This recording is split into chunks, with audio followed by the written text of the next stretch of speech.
Grace, हम लौटते समय संतोषी माँ के मंदिर भी हो आएंगे।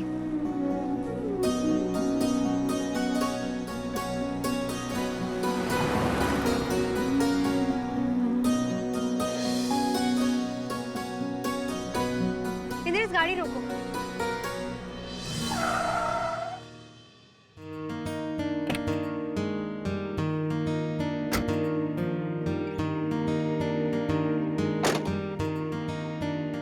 ये कहाँ जा रहे हैं?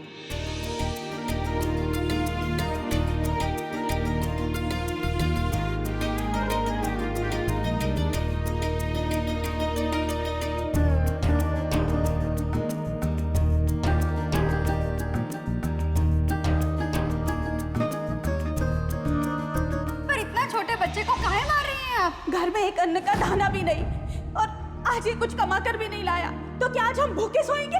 ये लो बेटा, संतोषी माँ का प्रसाद। ये लीजिए और अपने परिवार का ख्याल रखिए। और तुम ये प्रसाद खाओ, देखना सब कुछ अच्छा होगा। संतोषी माँ का प्रसाद है ना।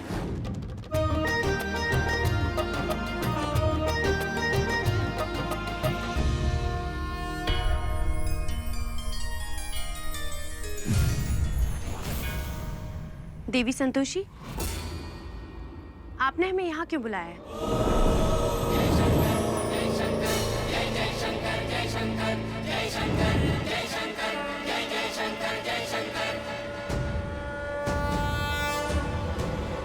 आप दोनों को हमने बुलाया है।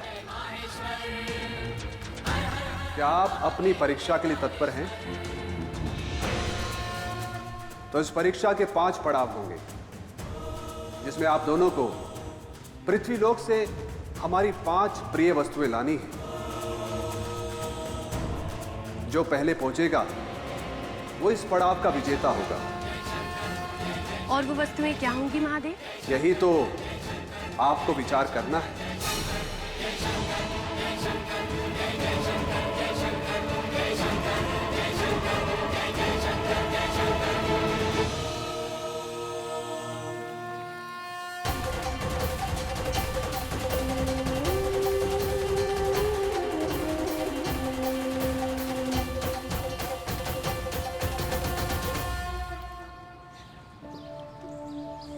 अरे नमस्ते। अरे आप तो वही हो ना जो उस दिन हमें संतोषी माता का प्रसाद दी थी? बिटिया, तुम नहीं जानती तुम उस दिन क्या कर गई। वो प्रसाद हमारे लिए अमृत था, अमृत। खाते ही जैसे सारे कष्ट दूर हो गए।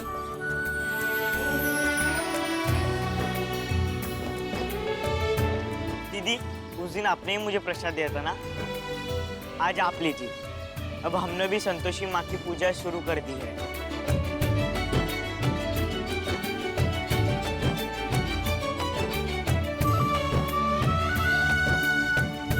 थैंक यू बेटा। और जैसे तुम आज पढ़ाई कर रहे हो ना, ऐसे ही खूब मन लगा के पढ़ना, खूब आगे बढ़ना।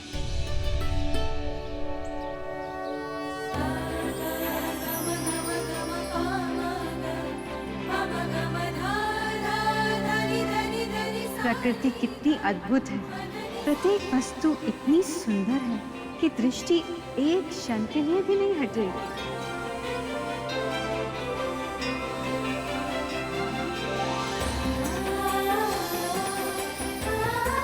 बेलपत्र,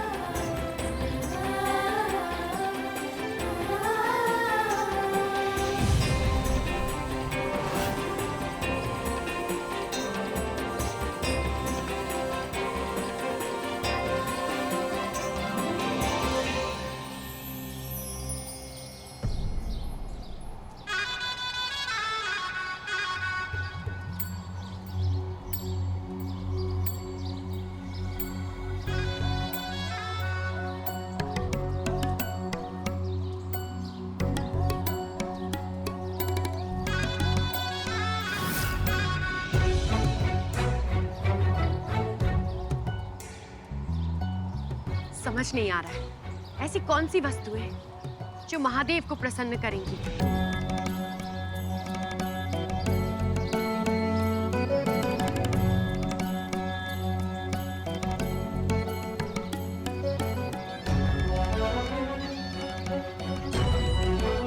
क्या महादेव को ये पसंद आएगा? नहीं, एक शिला का अंततः क्या मूल्य है?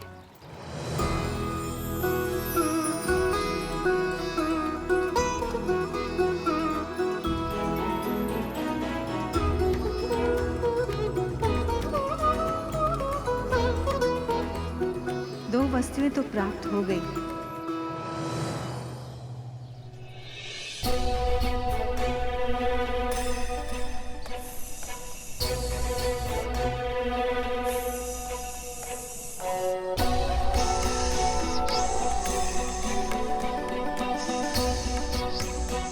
ये सर्प कदाचित महादेव को पसंद आएगा, किंतु उनके गले में पहले से ही एक सर्प विराजमान है। उन्हें इसकी क्या आवश्यकता? कहाँ ढूंढे हम वस्तुएं?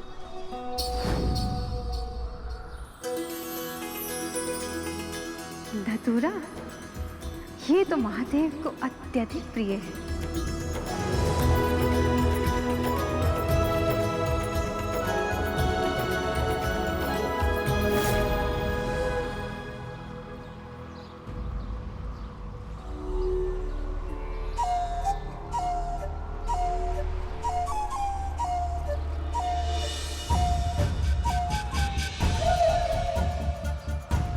मोती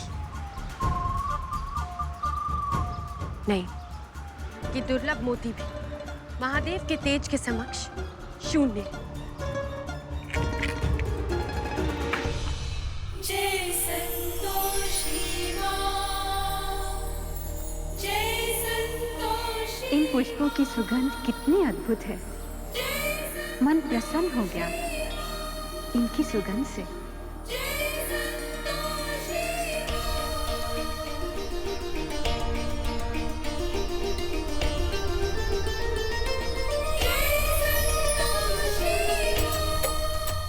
प्रकृति की बनाई चार अद्भुत वस्तुएं तो हमने एकत्रित कर ली। अब पांचवी को ढूंढते हैं।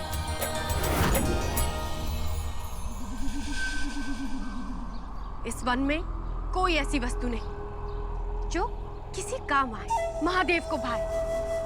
हम 5 वस्तुएं कैसे ढूंढेंगे?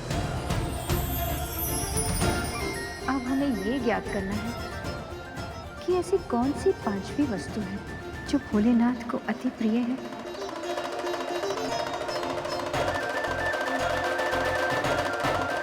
कदाचित हमें ज्ञात है।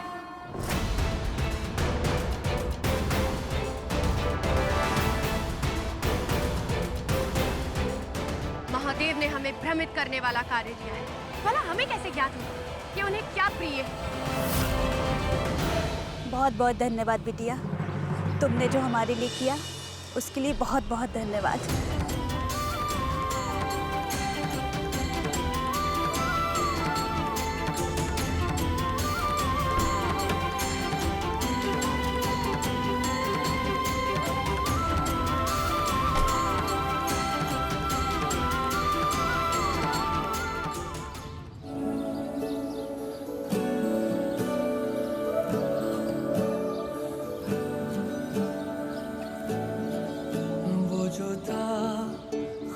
सा क्या कहे जाने दे, ये जो है कम से कम ये रहे के जाने दे।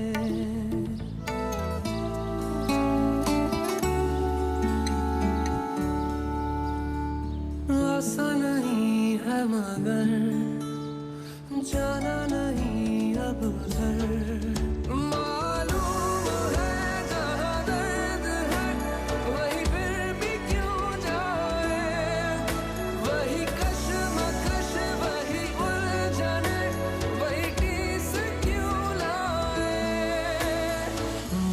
ख्वाब सा क्या कहे जाने दे, ये जो है कम से कम ये रहे के जाने दे।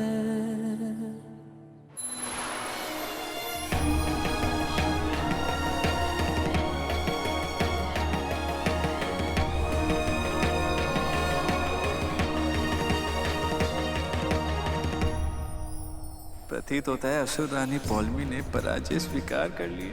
अब वो देव सभा में नहीं आएंगी। नारायण नारायण।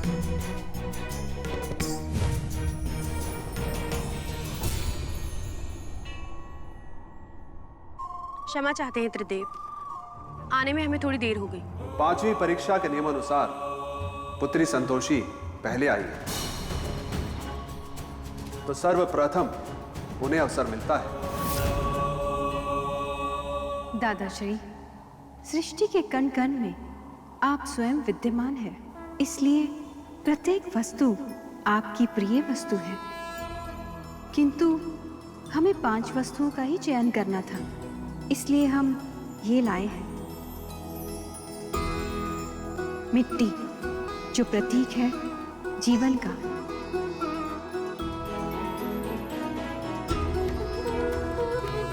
धतूरा, जिसमें सुगंध भी है और विष भी, किंतु इसका विष अनेक रोगों से लड़ने की क्षमता रखता है।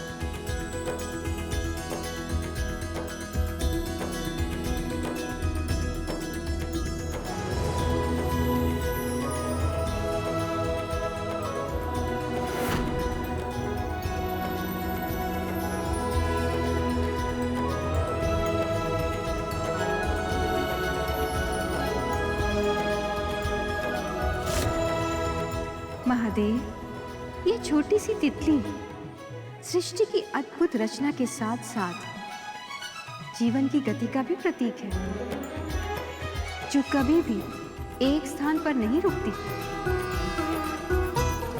ये बेलपत्र प्रतीक है त्रिनेत्रधारी शिव की सबसे प्रिय जीवन संगिनी का।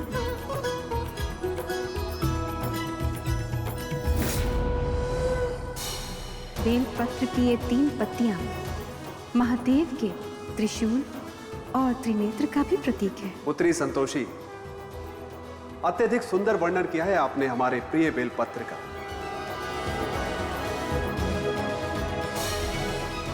किंतु 5वीं वस्तु कहाँ है? महादेव, 5वीं वस्तु हम नहीं लाए।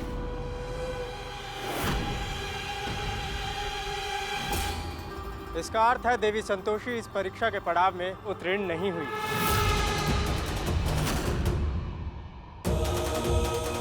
देवी संतोषी, महादेव की प्रिय 5वीं वस्तु आप नहीं लाई? नहीं लाए, क्योंकि वो वस्तु महादेव के पास पहले से ही है। दादाश्री के कंठ का रुद्राक्ष, जो स्वयं हमारे प्रतिरूप ऊष्मा ने भेंट किया था। ये आपका प्रिय रुद्राक्ष, भेंट स्वीकार करें महादेव।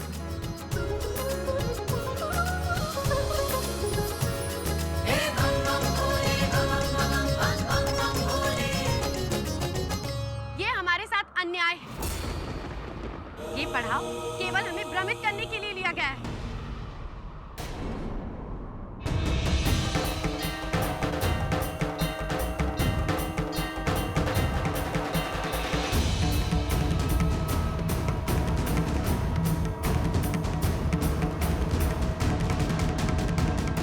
देवी संतोषी, नारायण और महादेव से विचार विमर्श करने के पश्चात हमने ये तय किया है कि परीक्षा के इस पड़ाव की विजेता आप हैं।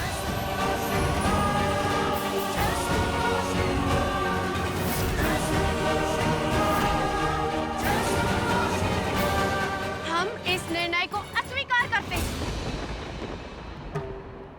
देवी संतोषी सदैव महादेव की प्रिय है और परिवार का भाग होने के कारण उन्हें महादेव की प्रिय वस्तुओं का भी ज्ञात है।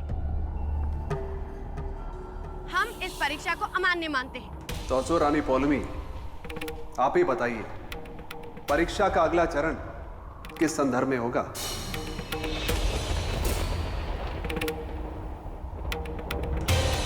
गुरुदेव शुक्राचार्य के संदर्भ में। विचार कर लीजिए, क्योंकि बाद में आप अपना निर्णय परिवर्तित नहीं कर पाएंगे। हमने विचार करके ही कहा है महादेव। तो ठीक है, परीक्षा का अगला चरण गुरु शुक्राचार्य के संदर्भ में ही होगा।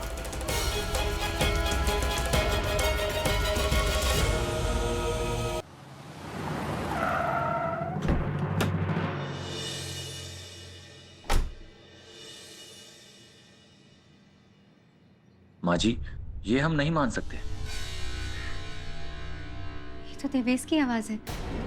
ये यहाँ क्या कर रहा है? हम नहीं मान सकते माँ जी कि बबली ने शादी के मंडप से निकलकर आपको फोन किया था। हम सच कह रहे हैं, बबली को अपनी गलती का एहसास हो गया था, इसीलिए वो मंडप छोड़कर स्वाति के पास जा रही थी ताकि वो स्वाति को उसका पति और परिवार लौटा सके। मतलब आप ये कहना चाहती हैं कि बबली स्वाति से अपनी गलतियों की माफी मांगने के लिए निकली थी? उसने हमसे फोन पर यही कहा था। अब एक बेटी अपनी माँ से छूट तो नहीं गएगी ना। विश्वास नहीं हो रहा माँ जी कि बबली स्वाति को मारने के लिए नहीं बल्कि माफी मांगने के लिए गई थी। तो क्या माँ जी मरने से पहले बबली ने फोन पर यह कहा था?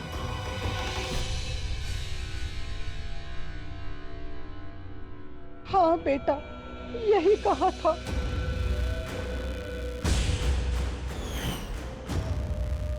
बबली स्वाति को मारना नहीं चाहती थी।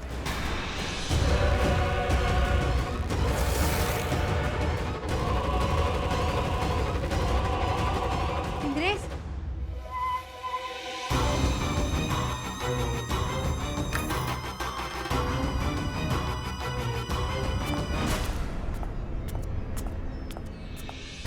हाँ। अरे देवेश बेटा, फोन वोन छोड़ो, चलो चाय नाश्ता कर लो। ये लीजिए। शुक्र है बुढ़िया ने कुछ सुना नहीं। वैसे पता नहीं है इसे कि इसकी बेटी मरने के बाद भी हमारे काम आ रही है। पागल करार देकर सिंहासन सिंह तो जेल से भी बाहर आ गया। और अब बारी है इंद्रेश और स्वाति की। बबली के सहारे ही दोनों के बीच दूरियां बढ़ेंगी और फिर दोनों अलग होंगे। कहाँ हुआ इंद्रेश? कहाँ जा रहे हो? इंद्रेश, यहाँ तक आए हैं तो बबली के माँ से मिल लेते हैं ना। सब समझ में आ रहा है काहे लाई थी हमको यहाँ। बबली के माँ के जरिए तुम हम तक ये बात पहुंचाना चाहती थी ना कि बबली तुम्हारे पास माफी मांगने आने वाली थी। उसका कोई इरादा नहीं था तुमको मारने का। नहीं इंद्रेश, तुम गलत समझ रहे हो। हम सच में लता आंटी से मिलने ही आए हैं यहाँ। वो तो दिख रहा है। देखो, हमारे बाबूजी का रोज का काम नहीं है किसी को मारना। तो यहाँ लाकर ये साबित करने की जरूरत नहीं है उन्होंने जो किया वो गलत किया। हमारा ऐसा कोई इरादा नहीं है। अच्छा, तुम्हें हम पर भरोसा नहीं है ना, तो चलो अंदर चलकर लता आंटी से पूछ लो।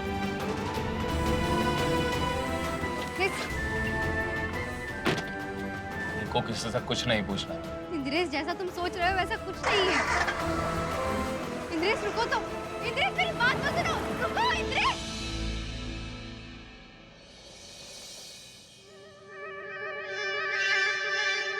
जय संतोषी माँ।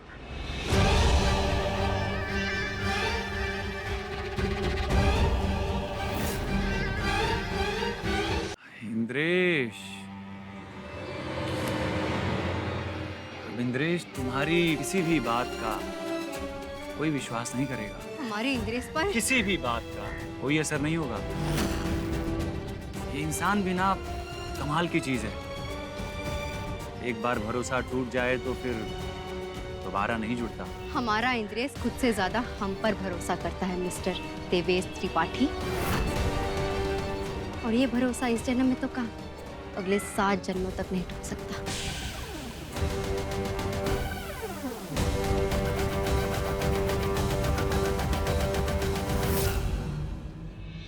देवी संतोषी और असुर रानी पोलोमी, आपकी अगली परीक्षा का दूसरा चरण है ये। नारायण, पिछली बार हमारे साथ पक्षपात हुआ था, इसलिए हमने महादेव से विनती की थी। हमें स्मरण है, इसलिए परीक्षा का अगला चरण आपके अनुसार ही होगा। बहुत बहुत धन्यवाद महादेव, हमारा निवेदन स्वीकार करने के लिए। क्या आप दोनों परीक्षा के लिए तत्पर हैं?